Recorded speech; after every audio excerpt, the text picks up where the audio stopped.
Um pai mandou o próprio filho numa expedição que terminaria em morte, e semanas depois, era a cabeça do pai que rolava em uma praça de Londres. Hoje vou mostrar, com documentos que sobreviveram 4 séculos, como um único mito, uma cidade perdida chamada Manoa, destruiu essa família inteira. Essa história começa com um ritual indígena real, na Colômbia, e termina no cadafalso de Westminster. Eu sou o arqueólogo, e essa é a origem verdadeira da lenda de Eldorado. Sir Walter Raleigh nasceu por volta de 1552, na Inglaterra, e se tornou um dos cortesãos favoritos da Rainha Elizabeth e poeta, escritor, soldado e explorador. Ele organizou expedições ao Novo Mundo, incluindo a tentativa de colonização de Roanoke, na atual Virgínia. Retratado por artistas da corte, Raleigh cultivava a imagem de aventureiro elegante e culto. Mas foi uma obsessão específica que mudaria, e destruiria, sua vida, a busca por uma cidade dourada perdida na América do Sul. No fim do século XVI, a Espanha já havia saqueado o ouro dos impérios Azteca e Inca, financiando um império colonial gigantesco. Boatos corriam pela Europa sobre um reino ainda mais rico, escondido nas florestas ao sul do Caribe, governado por um rei coberto de ouro.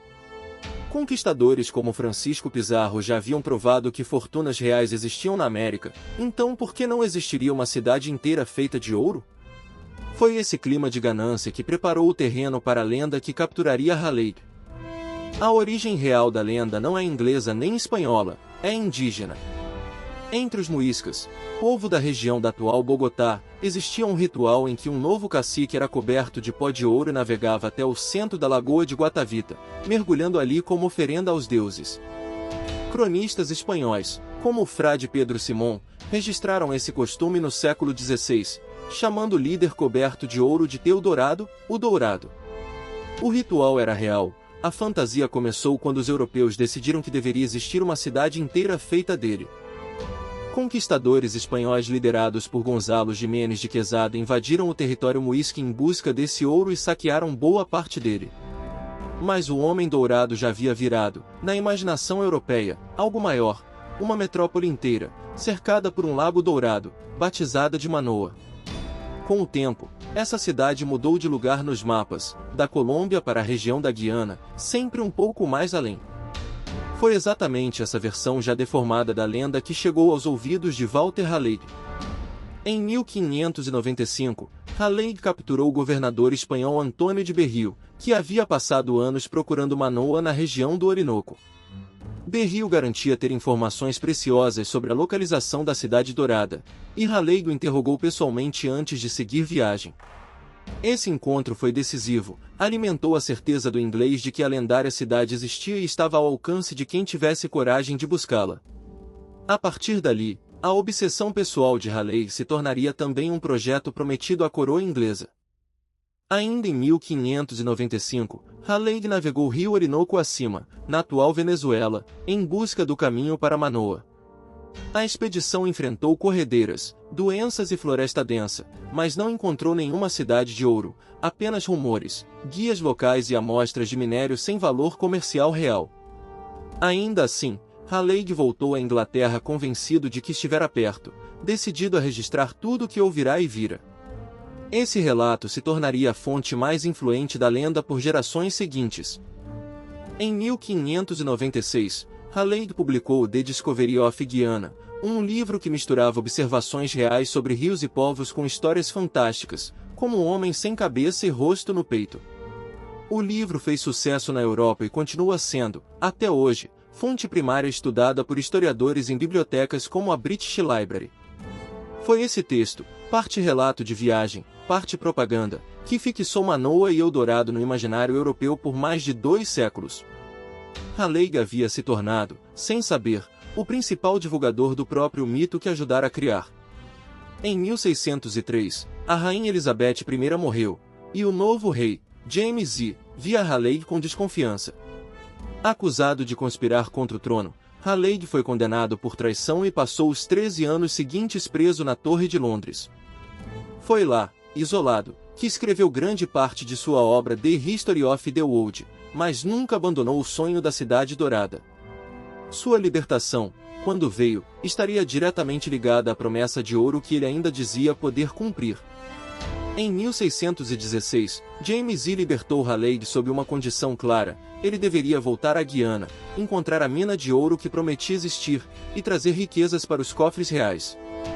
Havia, porém, uma regra inegociável: a Inglaterra mantinha um tratado de paz com a Espanha, e nenhum território espanhol na região poderia ser atacado. Raleigh aceitou a missão como sua última chance de recuperar prestígio e liberdade. Ele tinha mais de 60 anos e a saúde fragilizada, e apostava tudo numa lenda que já perseguia havia mais de 20 anos. Em 1617, Raleigh partiu para sua segunda expedição à Guiana, mas doente demais para liderar pessoalmente a incursão rio acima, delegou a tarefa a seu próprio filho, Walter Watt Raleigh, e ao capitão Lawrence Keymis. Pai e filho haviam sido retratados juntos anos antes, lado a lado, símbolo de orgulho e legado. Agora era a vez do filho provar que a lenda da família tinha fundamento. A busca pela mina dourada dependia, mais uma vez, de rumores e mapas imprecisos. A expedição de Watt Raleigh e Keymis chegou ao povoado espanhol de São Tomé, no Orinoco, e ali, contrariando ordens diretas do rei, atacou o assentamento. Na batalha, Watt Raleigh foi morto, e Keymis, arrasado pela responsabilidade, tirou a própria vida pouco depois. Nenhuma mina de ouro foi encontrada, restaram apenas um filho morto e um tratado de paz violado. A notícia chegou à Inglaterra antes mesmo de Raleigh conseguir explicar o que havia acontecido. Raleigh voltou à Inglaterra sem ouro, sem o filho, e sem defesa diante da fúria da Espanha, que exigia satisfação pelo ataque a São Tomé. O rei James I, pressionado diplomaticamente, decidiu reativar a antiga sentença de traição de 1603. Não havia novo julgamento necessário, a condenação já existia, apenas esperava para ser executada. Para Raleigh, a lenda que prometia riqueza havia se tornado a causa direta de sua própria sentença de morte. Em 29 de outubro de 1618, Walter Raleigh foi decapitado em Westminster, diante de uma multidão, mantendo até o fim a compostura que o havia tornado famoso na corte. Relatos da época descrevem suas últimas palavras como um pedido para que o executor não hesitasse. Sua cabeça foi embalsamada e entregue à viúva, Elizabeth Throckmorton, que a manteve guardada por décadas como relíquia da família. O homem que passará a vida caçando uma cidade de ouro terminou sendo, ele mesmo, o preço final da obsessão com a lenda. Hoje, historiadores confirmam: Manoa, a cidade dourada de Raleigh, nunca existiu como ele imaginava, não há ruínas, não há lago cercado de ouro na Guiana. Mas o núcleo da lenda era real.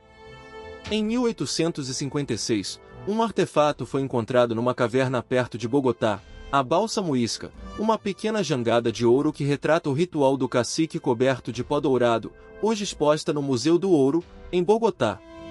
A cidade perdida nunca existiu, mas o rito que a inspirou sobreviveu, em ouro puro, até hoje. A história de Raleigh ensina algo que se repete ao longo dos séculos. Quando a ganância transforma um símbolo em promessa literal, o preço pode ser a própria vida, e a de quem amamos. Manoa nunca foi encontrada porque, em sua forma exagerada, nunca existiu. O verdadeiro tesouro era a história e o ritual que a originou. Se você quer continuar descobrindo como lendas antigas nascem de fatos reais e moldam impérios inteiros, deixe seu like, se inscreva no canal e ative o sininho. Eu sou o arqueólogo, e a próxima civilização perdida já está sendo desenterrada para você.